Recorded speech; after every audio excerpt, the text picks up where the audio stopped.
everybody. Thank you so much for joining us for today's G2E Asia Online Conference. And today's topic is what's next for sportsbooks. So as we all know, sportsbooks has evolved quite a bit from the traditional just single outcome and betting on, who's going to win the match. Today, we have a variety of different ways of engaging customers and, getting the game to be a lot more exciting, in-run bets, of all that going on. But in the last couple of years, there's also been a lot of push in terms of expansion of the market. US market open, and just within a year after that, pandemic hit us. And that sort of changed the entire outlook of the world in terms of how iGaming and sportsbooks operate. A lot of the tournaments stopped, sports stopped, and changed the landscape in terms of what was available and what could be done. But interestingly enough, esports stepped up, and it proved to the world that there was something there. There was some interesting content that sportsbooks can rely on and use, continue through, that is in a sense pandemic proof. So today we've put together an interesting panel. Together with me is my co-host Roger Quiles from Quiles Law, and we have from Paris Flavien Guillochot, CEO of PandaScore, and in London today, not at home, is Martin Deschamps, CEO of Base Esports. And both these companies are leaders in providing data to the sports betting world and beyond. And the interesting thing that, one of the reasons why we brought them in today is to, provide an interesting perspective on what can drive this industry into the next, generation of esports players and sports bettors at the same time, and, kind of progress this industry. So let's, get started with some introductions. Flavien, love for you to start. Tell us something about yourself and PandaScore. Thanks.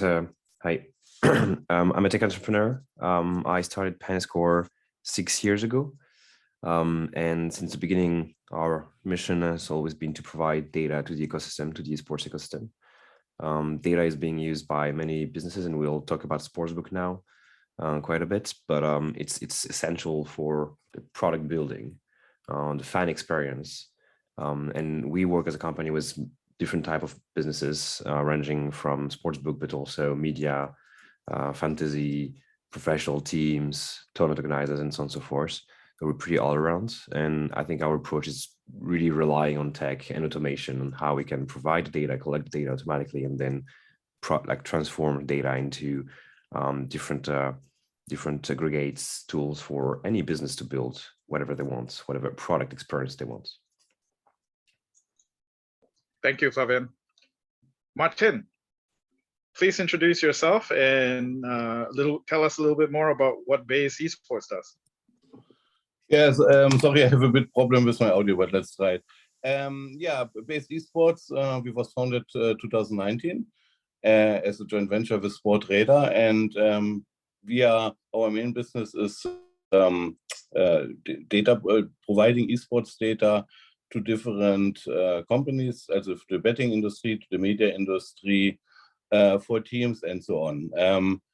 Our USPs, we work exclusive with official data. That means we license data, for example, from Riot, for League of Legends, from ESL, for CSGO, and other tournament organizers.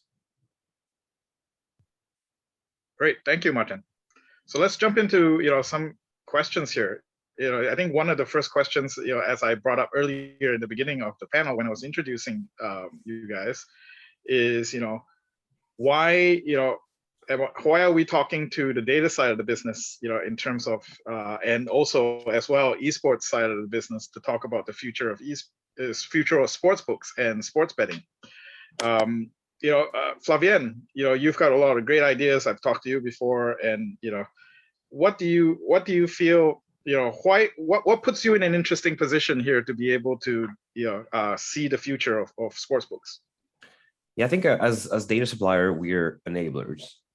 In the way the ecosystem is working, it's very difficult to collect data, to aggregate data in multiple events and with consistency.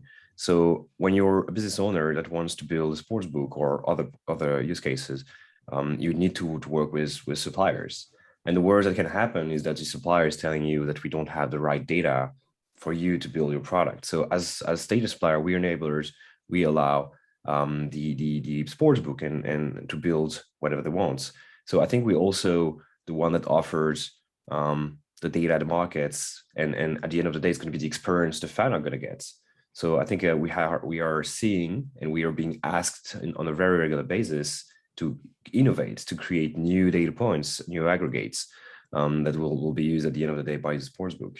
So we are not necessarily engaging directly with the esports fans, but all our customers are, and those are the ones that are basically showing us what the fan wants, and we have them to build it, or if we already have it, to share it with our customers. Martin, what do you think? Yeah, that's I think, esports is very new, and I think our main challenge is first to tell the people to educate. That sounds a bit harsh. Educate people and educate the industry what's possible, what they need to be aware of.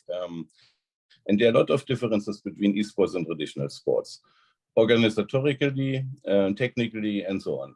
So we see a lot that bookmakers, they come with the same approach, for traditional sports, want to be successful in esports, and miss some basic knowledge and are not prepared for the organizatorical challenges which arise.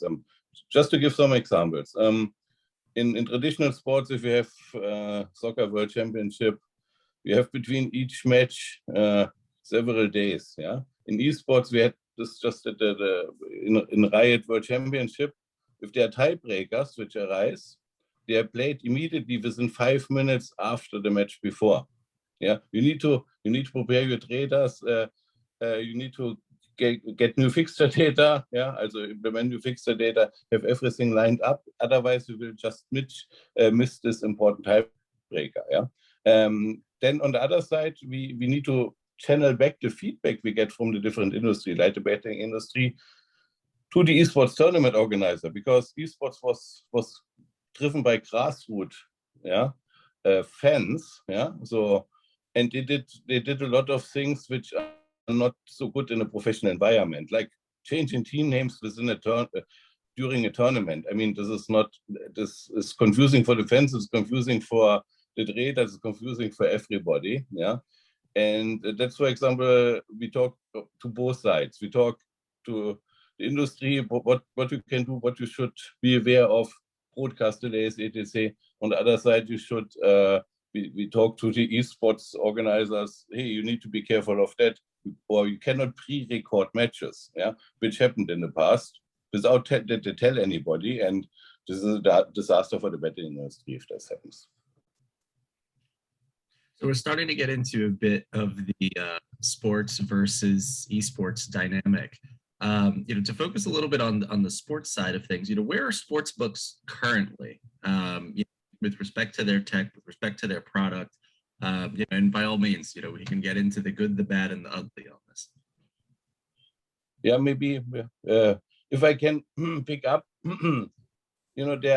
I think there's a big spread in especially if you look at the esports side, between bookmakers who started to invest early some years before and have got a lot of experience what is possible or what they can do to get a better customer engagement and so on, and between bookmakers who just jumped, okay, now there was COVID, no content, so just let's jump onto esports and we just put it into our normal sportsbook. And of course, that's not the approach which is which is very good or which will lead to very good results. And because some of the characteristics I mentioned, broadcast delay, as some people might know, or hopefully nowadays most people know, the broadcast of esports matches on Twitch and YouTube is delayed by 45 seconds to 10 minutes. So if you just now, depending where you get the data from, data might be not delayed or less delayed or the same delayed.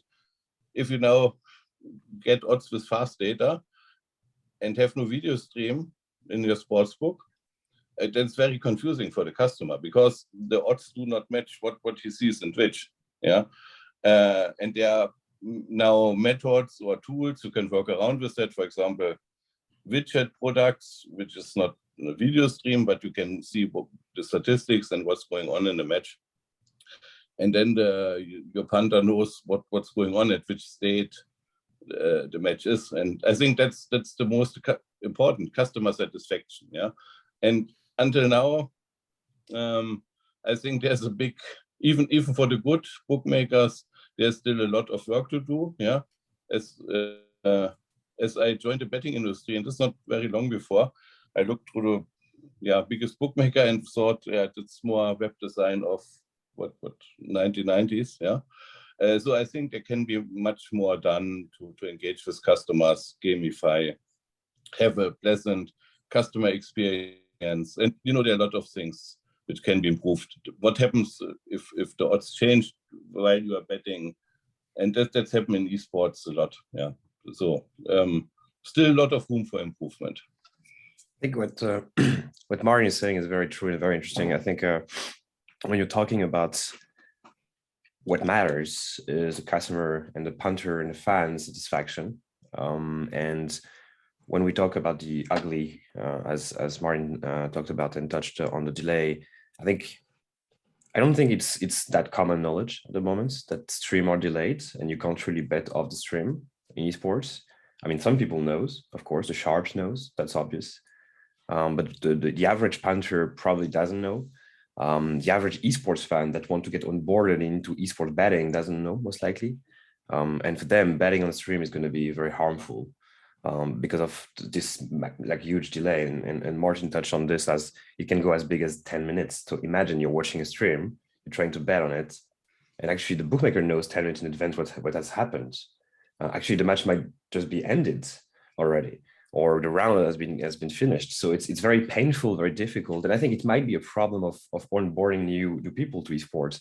So I think this is definitely a problem that needs to be handled in a different way. And there is a need for harmonization across the space. And as Martin touched also on education, our role as suppliers is also to educate the different stakeholders in the industry about those issues, so we have something clean. And I mean, again, it's all about the punter and the fan at the end of the day. If they're not happy, it's not going to grow. And if it's not going to grow, the sportsbook are not going to be happy, and there will be complaints and so on and so forth. So if delays is one thing, is one of the big things, but if it's not handled better, it's going to be very harmful for the long-term growth of esports.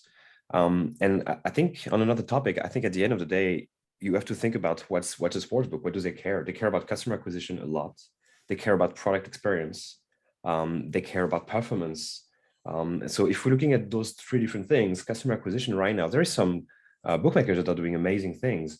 If you're thinking about Betway, for example, they are very good advocate of esports and esports betting. They're doing sponsorship, but they're doing content. They're doing they're speaking fluently the esports language in a way. So there's definitely good players there. In terms of performance, you can think about Pinnacle or Bet365, and they're working a lot more, and they have like a decent volume. They're receiving a lot of bets, and they have a pretty good product. So I think those are interesting. But when you look at those, you don't really see new products. And I think that's a topic that we'll cover quite a bit today. But I think at the moment, the sportsbook are doing what they know. It's basically replicating sports. That's what we see all over the place. There is very, very rarely a new kind of experience, an esports kind of experience that has happening. So I think that's kind of the opening for the future is, okay, what is esports betting, basically? What can it be? Yeah, maybe to add very good points, maybe to what I want to add there. And it's not only about esports versus traditional sports. I think esports is just ahead there in the curve. But, the generation is changing. Nowadays, the young generation, they want to have more entertainment, more action, If I bet and then I wait 30 minutes until it's resolved, that's not interesting. Also, of course, some people do it, and there are different motivations to do betting. But if you look at entertainment, betting for entertainment, you want to have action and be entertained and some thrill and excitement, and a lot of that is not present today. And esports, because of course it's very fast paced, yeah. There need to be new markets, high perform, also not high performance, high frequency markets, yeah, that you can, more gamification, yeah, that it's not, you know, a lot of this generation will not sit down and calculate now, look through 20 different bookmakers who offers the best odds on the match I want to book on, yeah. So where I can find some angle where I might win something, but they want to have a, yeah, do something fast, see, I win sometimes, then I'm happy, yeah. And I think if you look at Asia, I think that's very interesting. Was recently checking some Asian betting sites, and you know, there's much more fun entertainment performance in this. It's sometimes a bit strange for Europeans because there's a lot of music involved and symbols and everything is blinking and flying. But I think partially this will be important for Europe and US too, and the rest of the world. To your point, Martin, just to piggyback there, that you know, the younger demographic is looking for that constant entertainment and more entertainment. Yeah. You know, I think this is probably one of the reasons why we saw Counter-Strike be a very big favorite amongst punters. You know, quite early on, both in the gray market sense, to put it lightly, and not. Yeah. You know, considering the frequency at which rounds are occurring, right? So if you're playing a couple minute round and you're playing up to, you know, you're gonna need to win 15 of them. You know, you have tons of options, even just on a map by map basis, of individual sets that you can play and just cycle through over and over and over again. Yeah. So I think sorry, I didn't hear your last sentence, but I completely agree. It's somehow in Counter-Strike we have so many great betting fitting capabilities, which makes it great, as you said, the round-based approach with short rounds. Yeah, of course, in LoL, the League of Legends, and Dota, you need to create other mechanisms, which is tricky because usually they have then less. They have much less volume, are more risky, yeah, for the bookmaker. Just I want to give one statistics. Usually in traditional sports, I do not have a very precise statistic, but I think it's still the pre-match betting is over 50% or near to 50%. While in esports we see very clear that it's usually live betting is over 70%. Yeah, also you see that esports fans or esports titles to those, they ask more for live betting than pre-match. Yeah. I think you know that brings up an interesting point that I like to bring up in terms of contrasting, you know, and evolving sports books. If you look at the traditional casino industry, you know, we're seeing a aging out almost of their customers. You know, the new customers, the millennials and beyond and younger, are losing interest in things like slot machines, you know, because they're not interested in totally random games. They want to be able to have skills. They want to have leaderboards. They want to have that level of excitement. And to a certain level, we've been hearing the same kind of trend changes, but, you know, not necessarily that direct in sportsbook as well, in the sense that, you know, we've always been told there is very little crossover between the traditional sports bettor to esports, and very little crossover from esports bettor to traditional sports.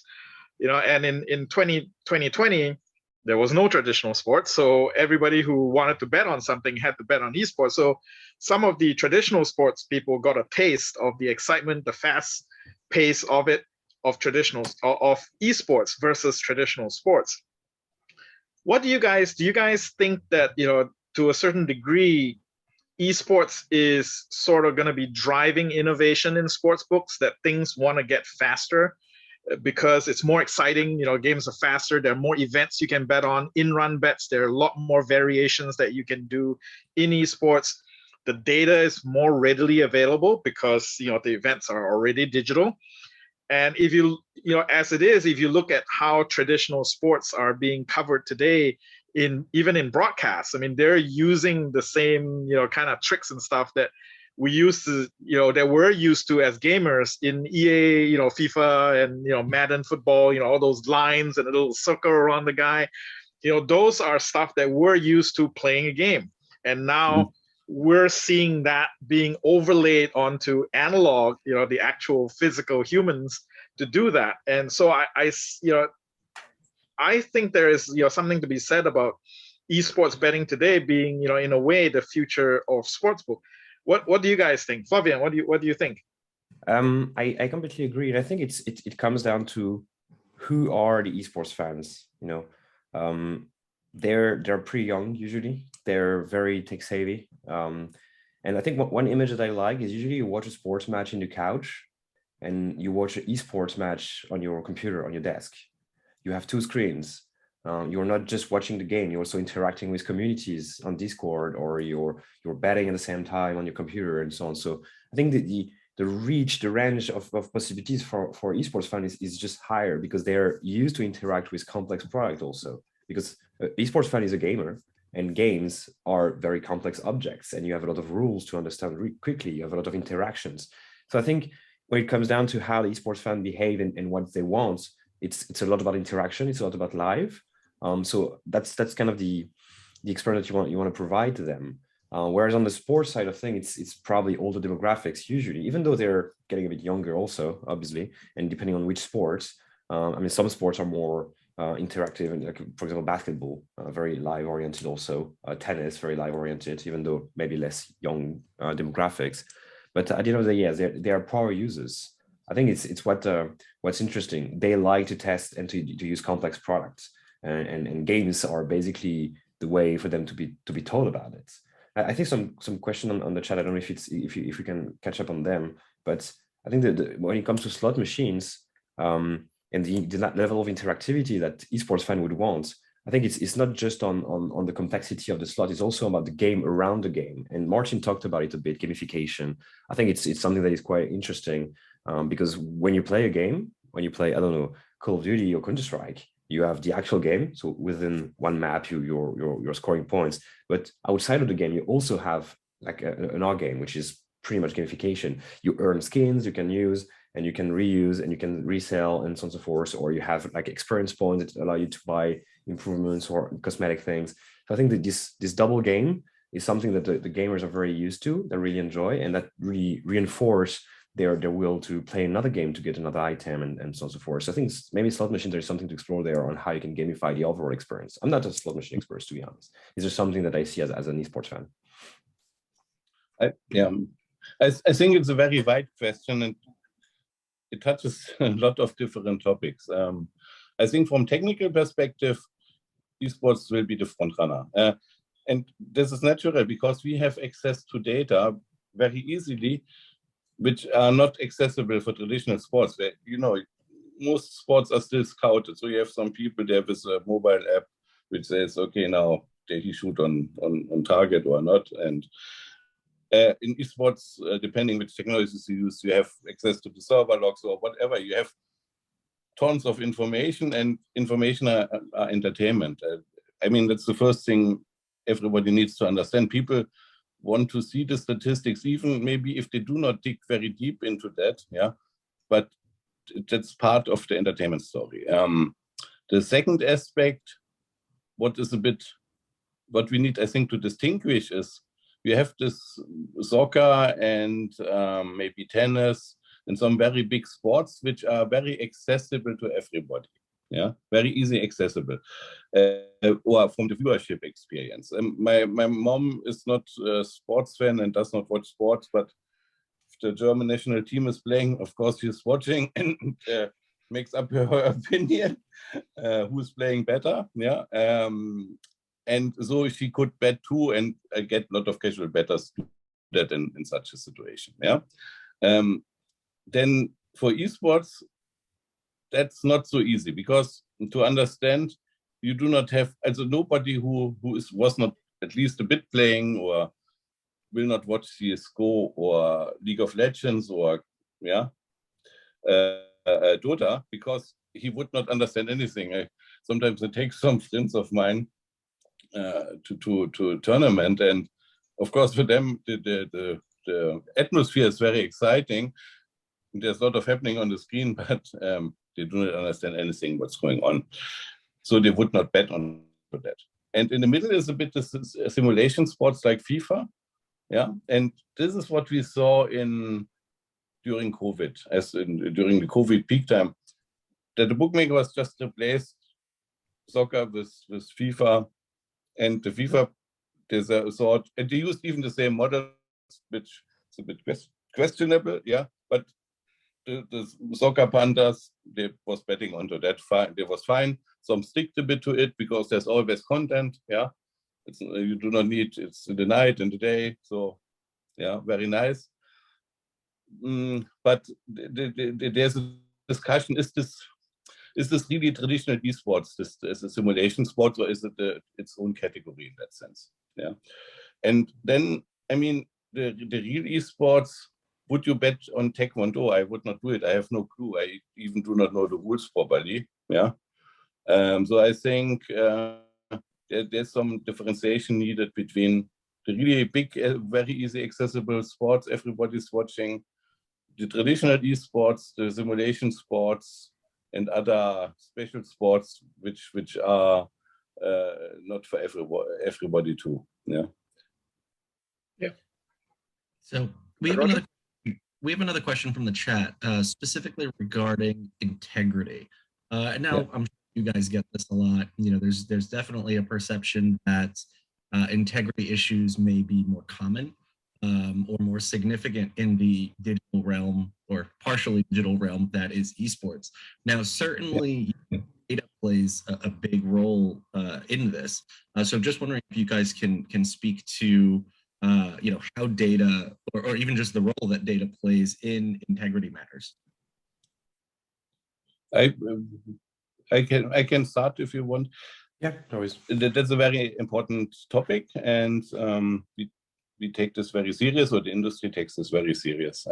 And this is one of the reasons why you see the delays on Twitch and so on. Yeah, and that's what the big difference is with here CSGO, LoL, Dota. The vision is a part of the game, of the concept of the game. That means you do not see where the enemy is, yeah, or do not see it all the time, or do not see it fully. That means if somebody can watch where the enemy is and can funnel it back to the team, it would create a distortion, yeah, because they would have a big advantage, maybe even could turn the game around. So this is why we have this delays, yeah. And if we now, because we get underlay data, for example, we need to make sure that it's not leaking to a team, yeah. That means we have contracts in place. We do not expose all data, for example, positional data. It's a bit more sensitive than just the score. I mean, the score every team sees. It's only positional data, which and maybe some buy what they buy in front before the round, but that's not so important. So we take this very serious and try to make sure there's nothing leaking. Yeah, and of course it depends on the tournament. If you play in a controlled environment where the teams are sitting in the venue and you have referees, yeah, nobody can funnel it back to them, or because even the software on the gaming PCs is controlled. They just cannot install software there. Even for Riot, even the keyboards, they are locked after the match, so you cannot, you know, that you do not mess with the keyboard and install something in the keyboard controller. Yeah, so that's very good protected. Less protected, of course, or more difficult is are tournaments where the teams are sitting in a hotel room where you have no referee. Yeah, there you have anti-cheat software, of course, from the vendors of the matches. ESL has its own anti-cheat tools additional on top of that. And for the data distribution, we have their rules. We work only with certified bookmakers. We have contracts in place and so on to make this also to prevent this as good as possible. And of course, what every bookmaker has, and there are some organizations around that which monitor the bet patterns on each match, yeah. and cross different bookmakers. That's very important.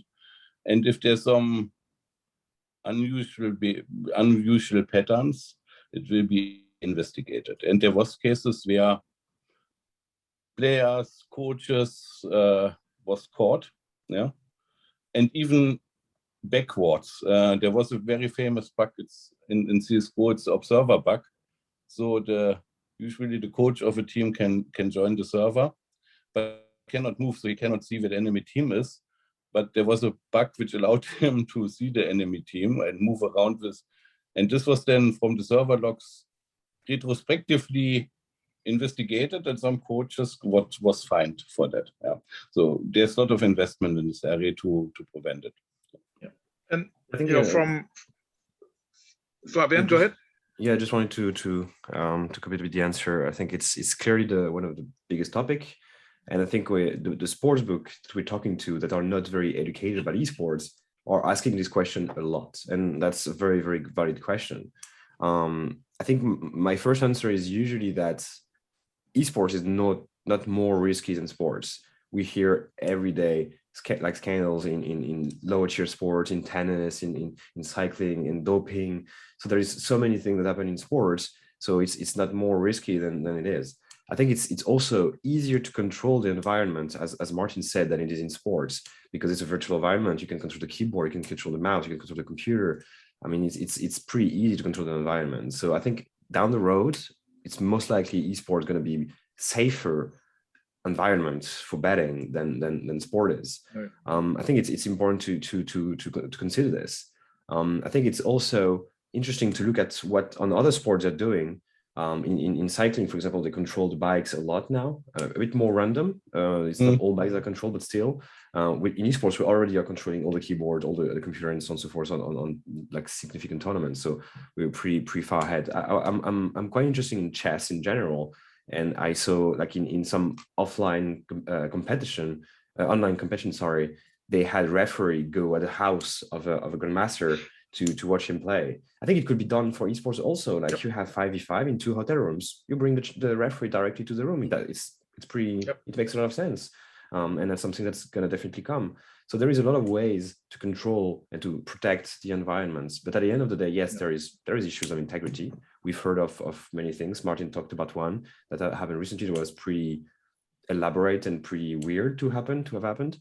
And there is some match fixing scandals that happens usually in smaller leagues.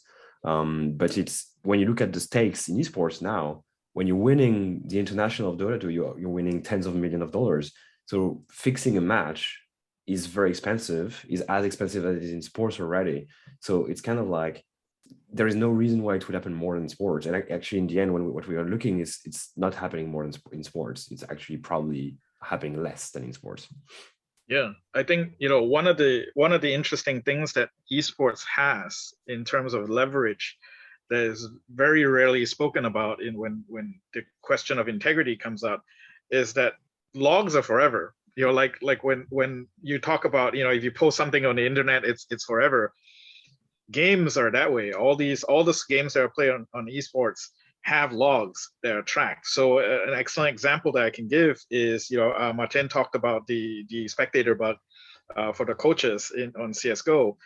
And when that exploit was discovered, ESIC, which is the Esports Integrity Commission, backtracked investigations by looking at logs from previous tournaments 6 months back and identified people who actually used that exploit and then punished them. So you can't do that in traditional sports because there aren't enough camera angles. There aren't, it's like, so an example is, now that we know that, Lance Armstrong doped, there is actually no way for us to go back and see if anybody else doped in those because the records don't exist or the tests were never done.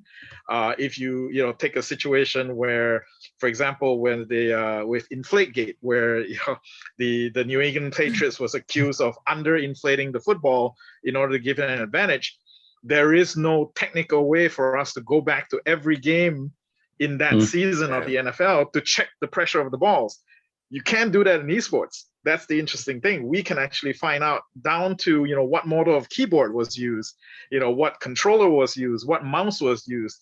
The details are incredible because in esports, everything is digital and every move is recorded. And it's also a lot harder to fake a match, to drop a match, because your behavior, your patterns can be analyzed. Yes, you can say, I had a bad day, but certain things are beyond just having a bad day. There can be glitches. But all that said, it still boils down to education, like both Flavien and Martin has said.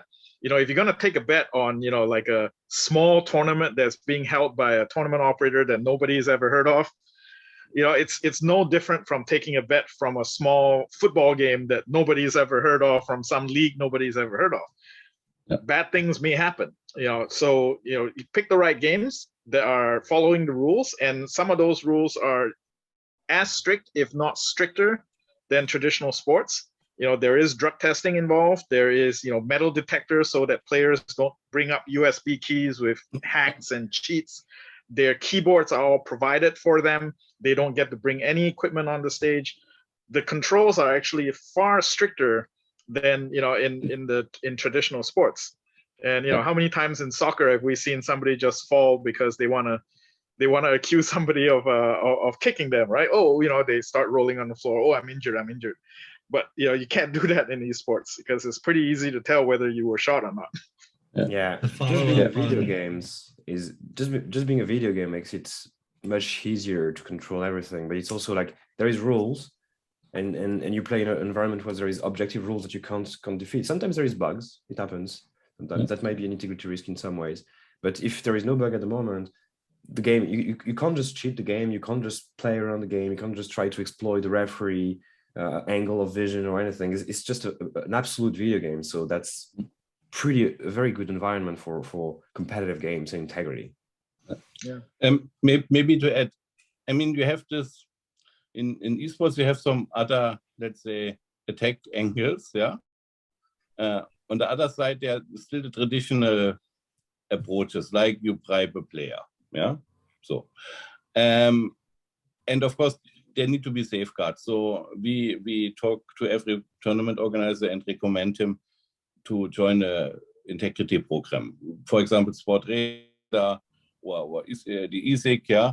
And they will provide guidelines for players, training materials for players, set up and so on to prevent that. Especially esports, that's very important.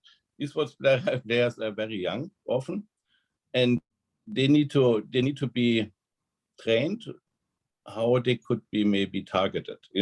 Usually it does not start, somebody is coming, hey, 1 to 5,000, and you drop the match. But maybe they give them some gifts at the start, and then they are locked in, and later they demand other things. And to prevent that, you need from the start to tell the players, hey, this is do's and don'ts. Yeah. And for this, you should have a program in place to prevent that. Yeah. And there's other measures, and here maybe for our viewers, yeah, do not bet on tournaments with a very low prize pool. The risk is there much higher. Yeah, as Fabian said, if you have the international where the best team can win some millions, yeah, it's difficult for somebody to bribe a player because they want to win. That's the best way to make money. Yeah, it's legal. And if you bet on a tournament with $1,000 prize pool, and you bet significant amounts, of course, somebody that's very easy to top. Yeah, so it's very easy to influence players. Yeah, and looping on this, I think it's initially we talked about why it's interesting to have suppliers in this conversation. I think it's also our responsibility as a supplier to not offer matches that are at risk, that have too low cash price, that have history of match fixing, or accepting teams that have history of match fixing. So I think it's a conversation that you want to have with suppliers because they are the experts on this. And we talked very frequently about this with our customers. And sometimes we have customers that go to us and say, oh, why don't you offer this match? Why don't you offer these tournaments? And we say, there is too much risk, and we can prove this, and we can show how it's risky. So I think it's also something that you need to expect from your suppliers, to educate you and to show you, okay, those are safe to bet on, or those ones, they're a bit risky. So be careful when you're accepting bet, or we just advise you not to offer them at all. Yeah, no, that makes sense. So, let's jumping, off the integrity and back into the, kind of like evolution of sports books. We talked earlier about how, slot machines are losing favor, new games are being developed. They're still trying to find what that skill-based game everybody is looking for. But in the meantime, I've been to several recent conferences, and they're talking about how social games or esports, is it cannibalizing the industry? How is that affecting the industry? I think one part of it that's often left out is that there's actually a lot of games of chance now available that's outside regulated gambling. So if we look at some of the most popular video games out there right now, that is gachapon or loot box based games, they're essentially gambling apps. They don't require a license because they're not considered gambling. But the excitement is the same. You put in money, everybody's a loser because they can never cash out. But sometimes there is an out of game economy where you could sell your stuff for real money. So in a sense, there's a real way to cash out. How does that affect sportsbooks? And what do you think sportsbooks can do to kind of pull those customers back, that's getting that excitement from winning and placing bets on what's not really considered a bet? What can sportsbooks do to make their products more enticing to that generation of gamers? If I may just, I think loot box is still quite different than gambling and then roulette or anything, because there is not a negative expectation of winning. So you're putting 10 euros to get a skin, random skin.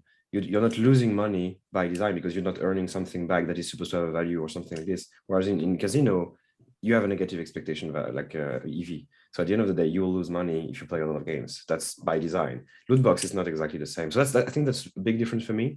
Even though the mechanism, at the end of the day, it's randomness. I come from a psychology background, and the humans love randomness. That's something we tend to lean towards in every aspect of our life. Sometimes we cope well with it, sometimes we don't. Sometimes there's people that gamble, some people don't gamble. But at the end of the day, it's something that is exciting for sure. And what's interesting in those new area that comes from the gaming industry is that it's new ways to interact with randomness. And it's new type of rewards. It's rewards that you can use. And as you said, it's also something you can trade sometimes. Like on Counter-Strike, you have boxes and then you have skins, and those skins have a marketplace and have value. So you can trade them and you can sell them and you can gamble with them. But I think what's interesting and what makes it so enticing for the fans is that you can use it at the end. It's your weapon and you want to win this very exciting weapon and you want to use it. And I think it's also interesting because as an esports fan, I don't necessarily want to manipulate money. I would rather I prefer manipulating skins and potentially selling a skin, getting some coins back to gamble, and then buying new loot boxes. I think the way you interact with the gambling activity in a way through the skin is very digital native. We maybe want to touch base at some point on NFTs, but as gamer, virtual assets are something we understand extremely well because we've been using those assets for 10, 15, 20 years even. So it's much easier for us to picture ourselves using a virtual assets that have certain value and betting with this or getting coins with it and engaging in some activities. So that's I think that's one big thing is the way you interact with gambling is different and is quite exciting for the esports fan. I don't know exactly how it behaves for sports fan. I'm no expert on this, but for esports fan is extremely interesting. And when I look at our customers, we work with some customers that have a very big like casino practice and they're pure player esports. They're doing only esports. They have only esports fans, and the cross-sell is very high because you interact from one to another with the same money. And it's actually the skins, or it can be coins, or it can be whatever. It's just they're abstracting a bit the complexity of the object money, which is not something that gamers understand. We understand gold in games, but we don't really understand euros or dollars. We might understand easily bitcoins or AK-47 golden in CS:GO, but it's hard to understand the fiat currency. So I think that's I think it's quite exciting. And esports fans, they want to gamble as everyone. It's the same. It's just I think you need to talk to them, right? I think Martin, before you jump in, let me just explain if there's anybody in the audience, you heard Fabian mention NFTs. So what NFTs are? They're non-fungible tokens. They're essentially blockchain-based technology that allows you to attach a identity to a digital asset that can make it unique, one of a kind, and it can be verifiable. So that digital asset can now be sold. So it could be, a skin, for example. It can even be a piece of digital artwork. I could take a picture right now and sell it to you. And with NFTs, I can prove that you only have one copy and there's only one copy of it. So that way it creates that rarity and creates that value. That said, I think Roger, you want to jump into what potentially this new technology? Yeah, sure. Martin, yes, go ahead. Come back to the to loot boxes, and I think there are two different mechanisms. Loot boxes is more, everybody likes to collect, or a lot of people like to collect things. Stamps, where you had this, as I was young, there was this Panini pictures for soccer, yeah, where you was buying those small things, and there was 5 in, and you was trading with your friends, and there was some which was incredibly rare, and there's even an investigation going on from journalists because the vendor of those said they are equally distributed and they are not. Yeah, also they are journalists. There was a statistical project and they said they are not distributed. So there are some rare ones, which creates a bigger sale because which creates more sale because you need to buy more to get this rare, and the people want to have their collection complete. Yeah, but the gambling trigger is something else, taking decisions. Yeah, people, the human like to take decisions, and the interesting part is that for example, you have at this how you call that if you play in a casino at this automats, yeah. In Germany, you have a regulation. They need to give back 80% of the money which comes in, or something like that. And there are some buttons on it, and it seems you can influence the output. You cannot influence the output. The output is set. It's pure random. 80% comes back over the time. Yeah. But people, they think by pressing the button at the right time that they influence. Yeah, and that they influence the output for the result for them, and that's not true. But they like to take these decisions. Taking decisions, there's a part in the brain which creates dopamine if you take decisions, and that's one of the triggers. I think loot boxes is more. I want to have the skin, so I gamble there and try to get it. Yeah. Yeah, I think certainly from a legal perspective, I agree that loot boxes unto themselves in that very closed ecosystem are not gambling. It is just that I believe I think Flavian put it very well with that people like randomness, and really no different than buying a pack of trading cards, way back in the day. And I'm young enough to those trading cards were Pokemon cards. Yeah. The interesting thing there is, and I think this is what gets conflated a lot of the time, is the fact that there are some effectively third-party mechanisms that do allow for the utilization of items from loot boxes like skins in CS:GO to then be able to port that out into some separate enterprise, which may be a gambling enterprise. And that's where it starts getting problematic and understandably gets confusing for a lot of people. I mean, we even had litigation here in the US over, whether or not betting with skins via third-party websites, separate and apart from the Steam marketplace, whether that was considered unlawful gambling and whether Valve was involved in that or not. That all got resolved away from the court. But nonetheless, it's certainly of concern, of course, to sportsbooks, as well as people looking to potentially invest in the space at large. Now that said, to also pick up on what Flavian said, the concept of that digital asset ownership is something that we really inherently get as gamers, because we were always getting, whether it be skins, whether it be in-game items, or armor, weapons, etc., that represented a whether it was a flex just to have that something cool that your friends don't have, or whether it was just something that was actually useful in game. These are things we've always been doing. So to take that one step further, and certainly with the explosion of NFTs this year, how are both of you gentlemen seeing sportsbooks adapt or adopt, whether that be blockchain technology, NFTs, cryptocurrency? What does that landscape look like, both in the sportsbook world, the traditional sportsbook world, as well as in the esports context? I think obviously the first thing that matters is regulation on this. Regulation needs to happen. I mean, I don't think it's necessary to have a debate on how and why, because it's a very complex topic, and I'm not sure we are the expert on this. But regulation needs to happen to simplify this, because at the end of the day, blockchain, NFTs is perfect for gambling, because there is transparency, and bookmaker is about trust. When you're betting on a website, you want trust. You want to understand what's happening. You understand the odds, you understand the payout and everything. Blockchain is fully transparent. You can query any action that happened in the last whatever years. Everything is an open book. So that's very big for betting and for trust.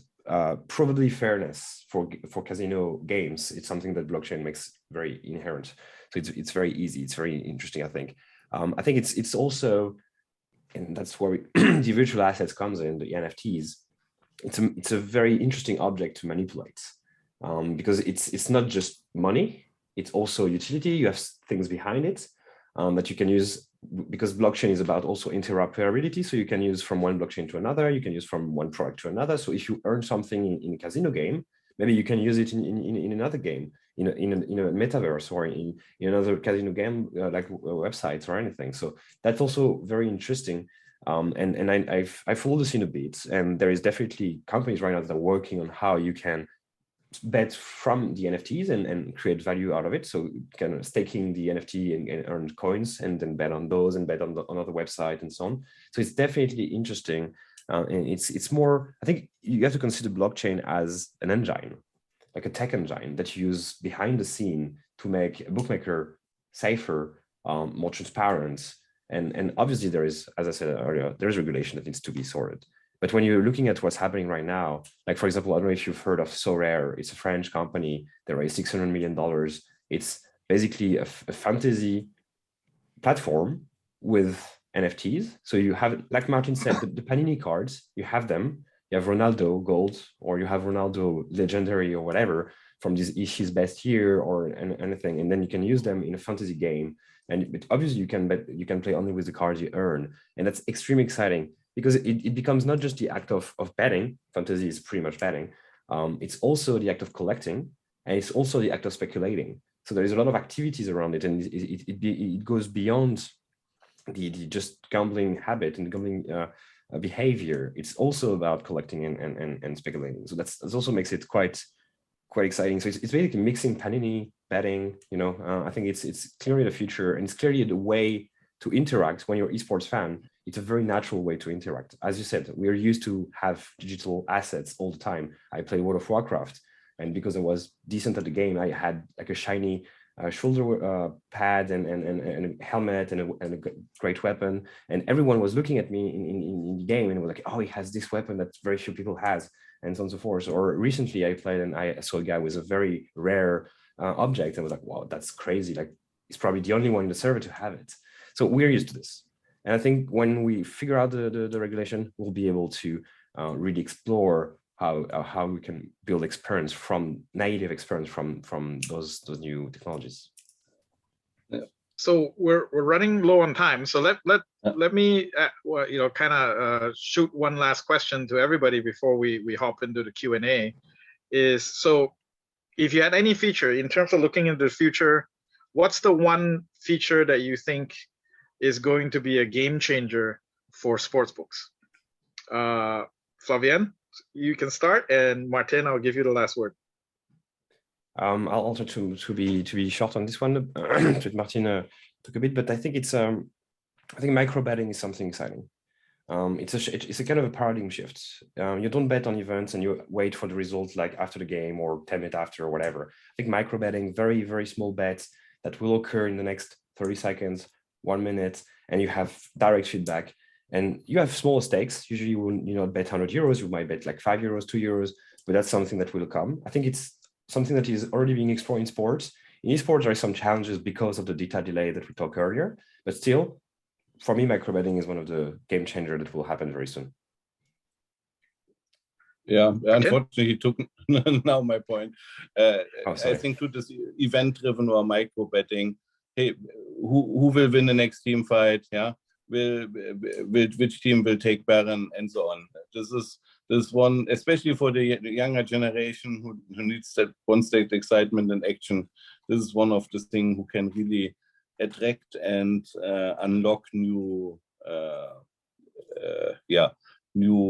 Panda generations. Yeah, and I think in other, especially for esports, it will be separated from the normal sports books. A lot of companies do this already and have sites specially targeted to esports betting, because they will be fundamentally different, have more information, more interactivity, and so on. I think that are the two trends for the next years. Yeah. Great. So we